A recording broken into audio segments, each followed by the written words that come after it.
At the beginning of this year, if you would put £5 on Leicester to win the Premier League, Britain to vote leave, and for Trump to be the next president of the United States, your return would have been a whopping 12.5 million. Think about that for a minute, 12.5 million. That goes to show you just how insane 2016 has been, and honestly, I can't wait to see what 2017 has in store for us. Today on One Man's Opinion, we're going to be talking about the shift from the left to the right. And don't worry, I'm going to explain what this means to you.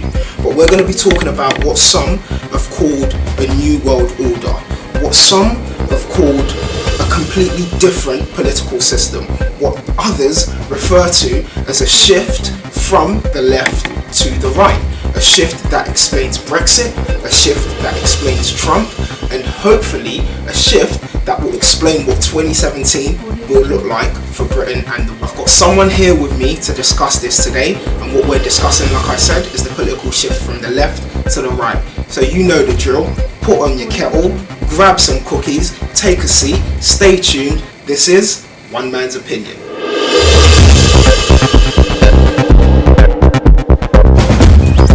Audio Jungle.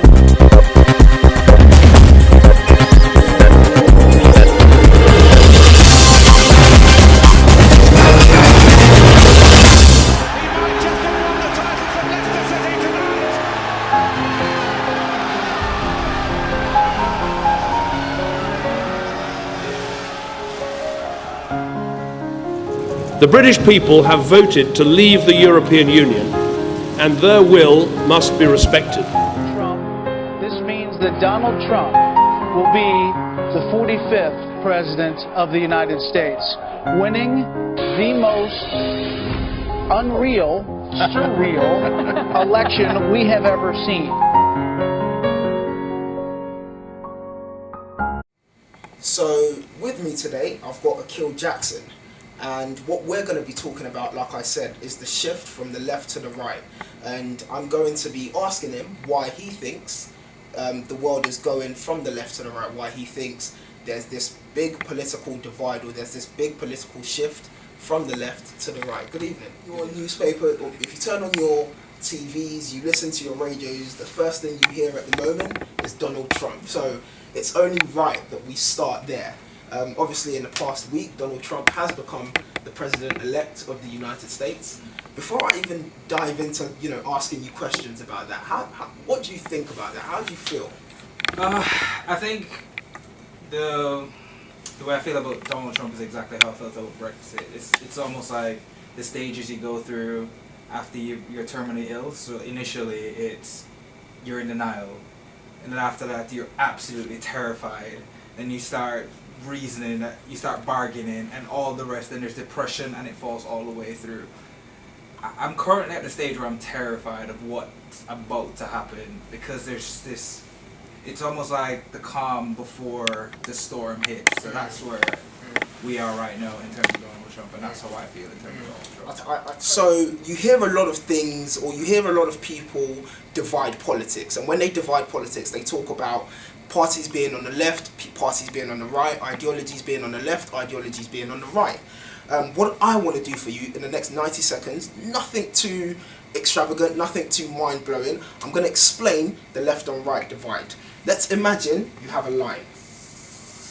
And on this line, you've got the left, you've got the right. Yeah? On the far left, and these are the parties, or actually, the party you would find on the far left is the Green Party. And the reason why they're on the far left is because they have policies that benefit society and benefit everyone, but they're too far-fetched. They're impossible to implement, and you just can't reason with them. And then on the far right, you have UKIP, our beloved party that's currently led by Nigel Farage. And they're the party, they're the extreme conservatives in terms of they want, well, their biggest issue is actually immigration, which I'm not even going to get into right now. And as you start to move further left, you've got the Liberal Democrats. Now, what the Lib Dem stands for are policies that once again benefit the people. However, there's still a bit too left to put into perspective. There's still a bit too left to put into place. Who's going to pay for them? Who's going to pay for everything? All the ideas that they have. Who's going to pay if tuition fees go free all around the country? Nobody knows. And then if you come here, just after the UKIP, you've got the Conservatives. Now, the Conservatives members that sit here, they're very, very close to UKIP. And when I say very, very close, they're so close to the point where they could actually be within the UKIP party. They are very, very far right as well, but their mindset is closer to the centre enough to mix with the people, I would say. And then you've got the two centre parties, and you've got the centre left, you've got the centre right. The centre left are your amazing Labour Party, which everybody votes for, whether they're good, they're bad, or they're ugly. And on your centre-right party, you've got your Conservatives. Now, this party, I would say, is the party that has been ruling, or the party that ruled, actually. This party, I would say, David Cameron falls into, and that's the people. These are the people that they care about the will of the people. They care about socialism. However, they also want people to get up and work for themselves. They will put policies into place that will allow people to be able to go up the ladder. However, you have to be able to work to get there. Whereas Labour, they will put policies into place that you don't have to work to get up the ladder.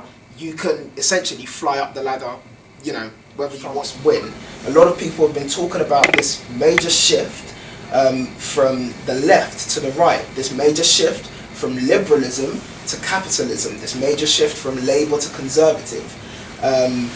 What do you think about that? Do you think that's what we're currently going through? I mean, if you look at Brexit and what happened, a lot of people will say, you know, that was the beginning of the major shift. If you look at Donald Trump, a lot of people, Democrats versus Republicans have come out on top.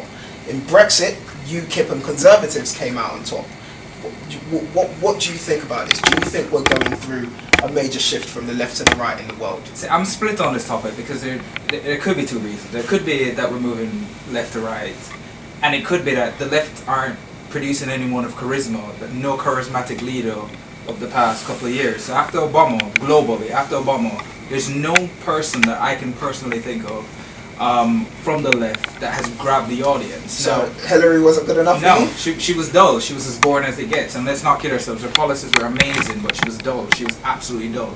She was your career politician. She had no charisma whatsoever, but she was experienced, and that's her claim to fame. She was just experienced, and that was it.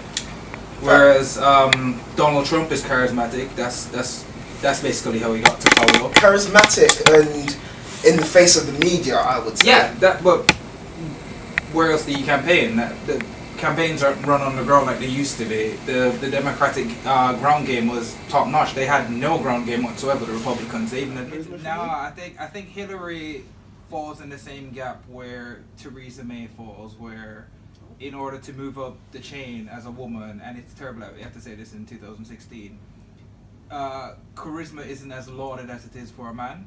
So she has to be ironclad and perceived as a strong businesswoman in order to do that.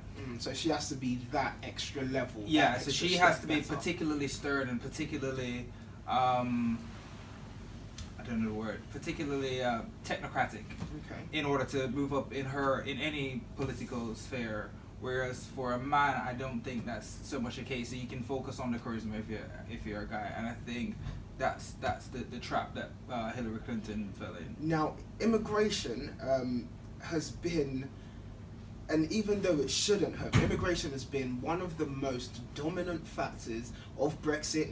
It's been one of the most dominant factors of Trump's campaign. Do you think that people's hatred for immigration or people's hatred for immigrants are now so profound that they are willing to be worse off by voting to leave the EU, by voting Trump into power? Is their hatred that strong? It could be. I'm not entirely sure. What I know for a fact is, over the years, whenever anything is bad, people use immigrants as a scapegoat. Now, I was watching something online recently, and it has nothing to do with what we're talking about. But in the 1930s, when America was going through its Great Depression, there was cuts in funding for the drug administration, and in order to get their funding up, they started blaming Mexicans through the use of marijuana. And ever since then, Mexicans have always been the scapegoats for any ill that's wrong in America. And you think that's what's And I happening think it's now? just, again, the right using, and that was the right back then. And no, I think the right is using that rhetoric because it hasn't come up in, I wouldn't say quite some time, but it hasn't been as prevalent as it is now. And I think there's almost been a resurgence of that same argument, and it's reconnecting with this generation. I mean, if you look at it, those that campaigned for Brexit campaigned on, we want to take our country back. Right.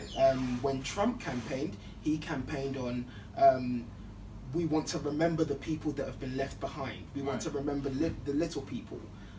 He didn't say we want to take our country back, but essentially you could have derived that from everything he was saying. He didn't specifically say we want to take our country back, but he did use the same exact rhetoric that Nigel Farage used in that the day before his campaign he said tomorrow's going to be our Independence Day. Not Nigel, Boris, sorry. Nigel Farage used the same term. Yeah, it's the same, right. So it's right. I just think they saw something work in England and they started employing that same strategy in the US, and they're about to employ that same strategy in France. So you think that the shift from the right, from the left to the right is also going to happen in France?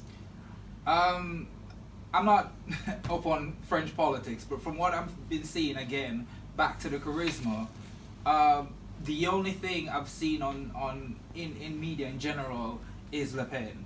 And it's just like Trump got billions of dollars worth of media attention. It's just like Boris Johnson, Nigel Farage completely dominated the press here. Definitely.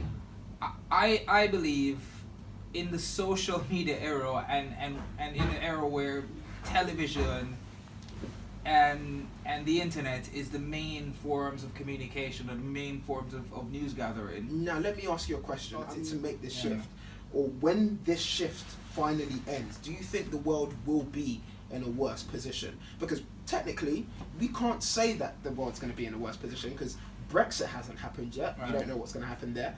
Trump hasn't taken power yet. We don't know what's going to happen yet. And the French election hasn't happened yet. So we don't know what's going to happen there. But, once this shift does happen from the left to the right, do you think the world will be in a more worse position than we're already in now? Well, it depends on what you mean by the world. If you mean the first world, maybe. But other countries could benefit and piggyback off, I wouldn't say the demise, but the economic downturn of the first world for a bit. But that being said, I don't believe so. I think specifically England and America, they'll be hit hard for a few years. I do believe that. I genuinely do believe that. So you believe Brexit shouldn't happen? I think Brexit definitely should happen right now, but I didn't believe it should have happened when it did. And do you think Trump should be in power? I definitely don't think Trump should. You definitely don't? Even though he's a businessman that's led businesses to great heights. I mean, yes, he's fallen, but he's also a very, very good businessman. And that is true, but Floyd Mayweather is one of the best businessmen you can find in America. Black businessman. Do you think he would have done a better job than Obama did? Fair point. So I don't think someone's affluence determines how good they're going to run a country. That is, I think that is a flawed argument entirely. Cool. Yeah. I'm just aware. Final question: do you think Trump will be a success? I don't think Trump will ever be a success. I don't think he's ever been a success in his entire life. Wow. Yeah. And you don't think he's going to be a success as the next president of the United States? No, definitely not. Well, that is one man's opinion, ladies and gentlemen. It's up to you to form your own opinion. It's up to you to come up with your own opinions and decide whether Trump is going to be a success or not. Decide whether Britain is going to be a success or not after Brexit. And decide where you want to be when this shift from the left to the right does eventually happen. You've heard it here from the Kilt. You've heard it here from me. Form your own opinions.